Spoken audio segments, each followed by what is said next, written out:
Hi, it's Lou from Christian Faith and Fiction.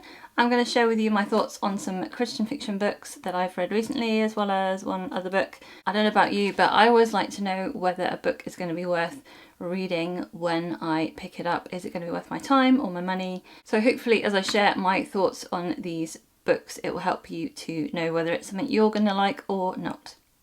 I record my thoughts as I'm going along, so let's see how I got on. Hey, I finished reading The Silent Songbird by Melanie Dickerson. This is book 7, I think, in the Hagenheim series. It is medieval, Christian, historical, romance, young adult. It is a retelling or inspired by The Little Mermaid. So it's following Evangeline. I've forgotten already. It's following Evangeline Eva, who is the ward of the King of England, and he wants her to marry this earl, and she doesn't like him. She's heard some really bad things about what happened with his first wife, and she just doesn't want to marry him. And so she's a really good singer, and she's really known for her singing. But she decides to run away on the eve of her marriage and become a peasant. And so she runs away, but her friend who comes with her tells everyone that she's actually mute, so that it will help disguise her so that people won't know who she is when she's travelling, and she'll hopefully be able to get away better. And so she has to pretend to not be able to speak. She can hear, but she's pretending that she can't speak. And it kind of goes on from there. The person that she travels with is Wesley Louise, who is the son of one of the characters from, I think, book 2 in the series. And his name, Wesley, definitely reminds me of Princess Bride. And I think there were some kind of Easter egg moments where she threw some lines in from there into the book. Into the story. It was a sweet romance. It was she's quite feisty. She's not terribly good as a servant, but she's good at some things. And yeah, it was interesting seeing their relationship growing as he sort of thinks she's one thing, and then as it develops. I don't want to say too much about what happens in it, but kind of is like The Little Mermaid, but also not. There's no mermaids for a start. It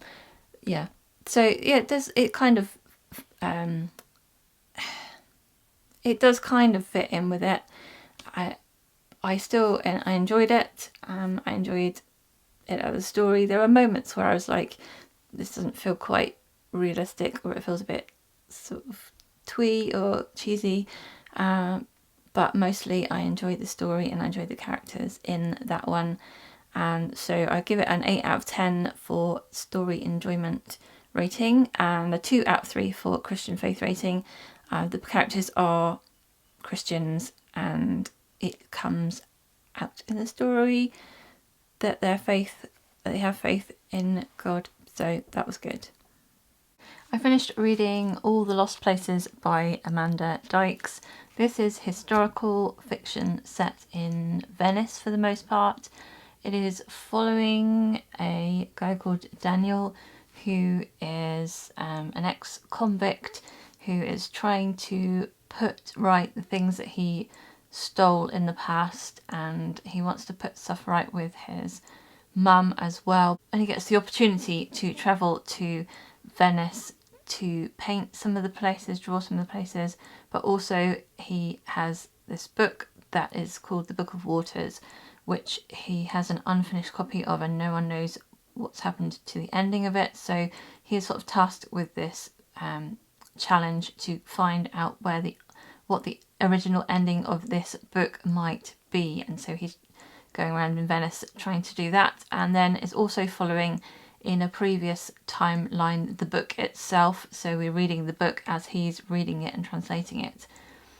This book is told in the style that Amanda Dykes writes in, all of her books that I've read, and it is quite, I might call it literary fiction almost. It is very sort of poetic, lots of allegory and metaphor, and almost like reading a piece of classic literature instead of modern literature, which I know doesn't suit everybody. Usually I really liked it. I have mixed reactions to this book. Parts of it I absolutely loved, and then there are other parts where I did get bored, and I didn't feel like the plot was strong enough to carry the dense sort of language forward for me personally. This is my personal reading of it. So yeah, there were times when I was bored. There were also times when I thought it was fantastic. So overall, I think it's going to be a 4-star book for me. As I said, some parts were like 5 stars, some parts were 3 stars. So I'll probably give it 4 stars overall. I would say it's about a 7 out of 10 for story enjoyment rating, and maybe a 2 or a 3 out of 3 for Christian faith rating. There is faith there. It's not so obvious because it's kind of part of the language. The way that it's described is a little bit allegorical maybe, but it is definitely there, and it's part of the story, and quite strong part of the story, and the journey that characters go on throughout the story. The main character, Daniel, is trying to come to terms with his past and how he can get past his past, and how he can make redemption. And then there are other characters within the story, within the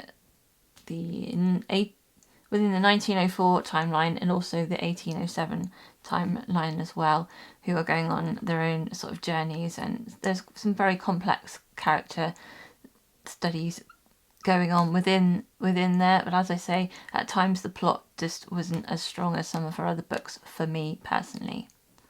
I've read the author's note that went with this book, and it seems like it's a very sort of personal journey that she went on writing the book. So I definitely encourage anyone who has the book to read that part of it. And I got to see more about her, and that was very well written in the actual author's note that went with it.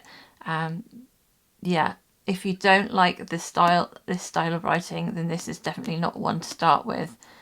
And yeah, it wasn't my favourite one of her books, but I did love all of the bits about Venice and the place and the characters, very interesting characters, and I really loved those as well. So I finished reading The Socialite by Janelle Ciesielski. This is a historical fiction set in World War II, and it's following Kat, who travels to Nazi-occupied France to go and rescue or bring back her runaway sister who has escaped over there. When she gets there, she finds that her sister is actually hooked up with a Nazi officer, somebody kind of high up in the Nazis, and has become his girlfriend, as it were, and she doesn't want to leave, and so she has quite a job at trying to get her to go back to England. The girls have quite an overbearing father, or he always kind of calls the shots, and so Kat's sister Ellie is just rebelling against that. Kat always is the sort of person who has played by the rules, and now she finds herself in a totally alien situation, and things have to sort of change. She also meets a guy called Barrett, who is, by day, he is the owner of a bar in Paris, and then by night he's training resistance fighters. And things keep kind of upscaling, and the stakes keep getting higher, and yeah, things go on from there. My thoughts on this book: I enjoyed the suspense elements, I enjoyed the Paris elements, I enjoyed the complicated characters in it, but it does have some content issues. First of all, on Amazon it's listed as Christian fiction, and I didn't find anything in it to suggest that there was any Christian content in there. There was one mention of the word God, but that was such a general use of it that it could have been any god. It could have been any religion, really. It was very generalised and there was nothing particularly Christian about the book. Some of the characters are Jewish, and obviously that causes issues because of the Nazi hatred of Jews. It does contain quite a bit of violence, and it's quite graphically described, including violence of men against women, and some of the violence is obviously part of this whole scenario of living in a Nazi-occupied country, but some of it's more specific to the story itself. And then the language, in terms of language, there were a few instances of the use of a mild British swear word, which might not mean anything in other countries, but it's not something that I would use. It's not something I would hear a Christian using in this country. And then the romance side, it is quite heavy on the physical desire and passion side, and that was not too bad to start with, but after a while it got a bit repetitive for me. It was a bit too over the line at times. Yeah, so I didn't enjoy that part of it. So I've given this one a 6.5 out of 10 for story enjoyment rating, and a -1 out of 3 for Christian faith rating, just due to there is some mild language in there, and yeah, there's no faith content that I could see. So having read that one, I was a bit sort of nervous, reluctant to pick up the other one I had in my TBR, which is the Brilliance of Stars. I read the first page and straight away it was like people kissing each other and killing other people. And I thought, no, this is just going to be exactly the same type of book. So I'm putting this one down and not going to continue reading. I didn't find the Socialite particularly helpful to my mood levels. It brought me sort of down low a little bit, and so I'm not going to read the other one. The other book I'm putting down for the moment is Heart of Red, Blood of Blue by Rebecca Belliston, which is a supposedly Christian fantasy book. I read the first 5 or 6 chapters. There's a lot of people dying. There's a lot of like violence in that, and there was a lot of really sort of nasty, unpleasant people, apart from the main character or two. So I'm not in the mood for that type of book. I'm finding it a bit heavy right now, so I may pick it up at another time, depending on how the other ladies in our book club find the book and whether they can tell me whether it gets better as the book goes on. But at the moment, I'm not into that type of book right now. So I want something a bit happier at the moment. So I'll call that a soft DNF. So I finally made it down the road to Sidmouth, and I remembered to take the Sisters of Seaview by Julie Klassen with me this time, so I could have a look at this. This is the map in the book, at the front of the book, and see if I could spot any of the places. This is Peak House. You can see it in the background there. And Jacob's Ladder, I don't know if this is in the book or not. And then this is on the beach at Sidmouth and the seafront.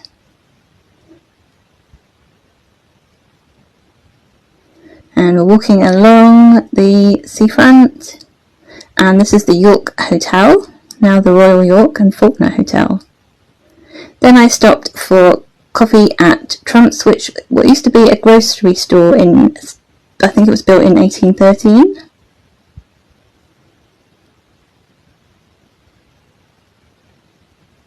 And finally we ended up at the parish church there in the centre of Sidmouth.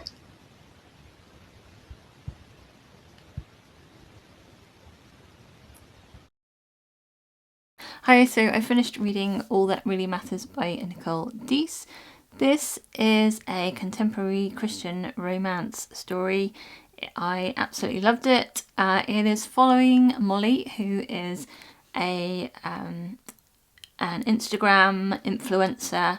She has a makeup brand kind of channel that she uses to promote different brands, and she gets paid for that. And she has a boyfriend who is also her kind of media consultant, something like that, works for an agency that promotes her, and he says that he can get her an opportunity to audition for a TV show, but it involves some sort of good causes and underprivileged youth, and so he says she's got to go and get some experience with them because she doesn't have any.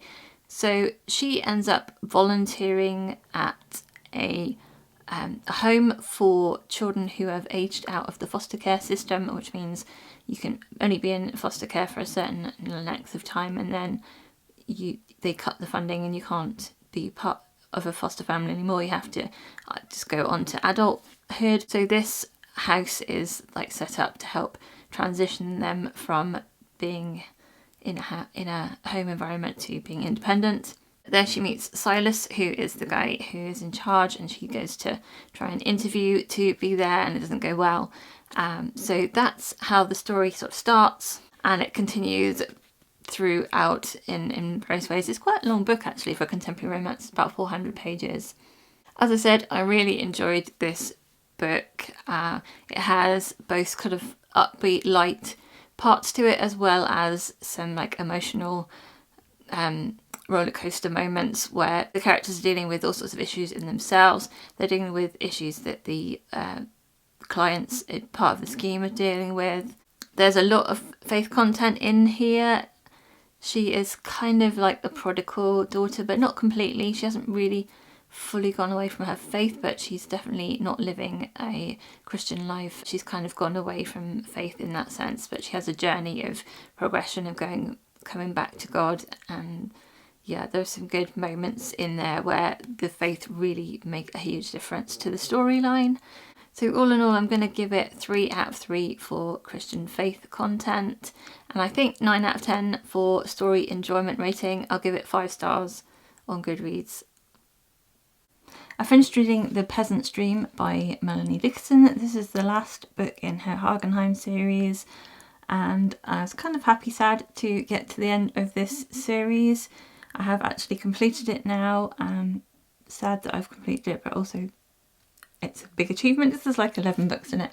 This one is like a reverse Cinderella retelling. So instead of a prince and a humble maiden, there is a duke's daughter called Adela, and a humble farmer wants to be a woodcarver called Frederick. Adela is the duke's youngest daughter. She really wants to get out and see life and be a part of life. She doesn't always want to be stuck in the castle, and so she disguises herself as a peasant and goes out to the market. And there she meets Frederick, who has snuck away from his home. He has an abusive father who makes him do all the work all day at the farm, but he wants to be a woodcarver, and so he brings his carvings to the marketplace in Hagenheim, and there they meet up and start off a friendship and talking to each other, but he doesn't know that she is the Duke's daughter to start with. It kind of follows parts of the Cinderella story. There are bits of it in there, but also it's really its own kind of story in there. I really enjoyed the action parts of the plot. It's kind of similar to her other books in some ways. There's a lot of action and people being chased and suspense, a little bit of violence in there, and yeah, those parts I found really exciting.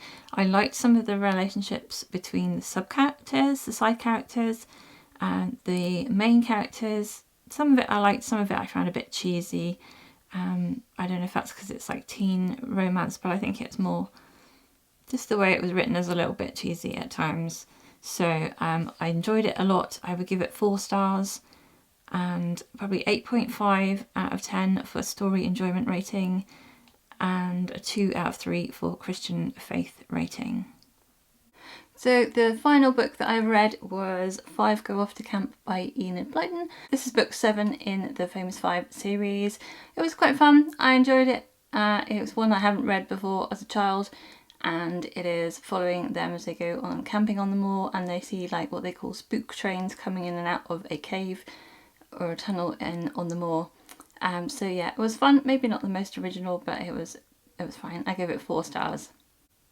Okay, so those are all the books that I have read recently. Let me know in the comments if you have read any of those books, and if you have a different opinion to me, if you have the same opinion to me, also just let me know down in the comments.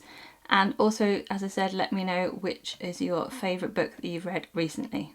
Okay guys, I hope that was helpful to you to know whether these are books that you would like to read or not.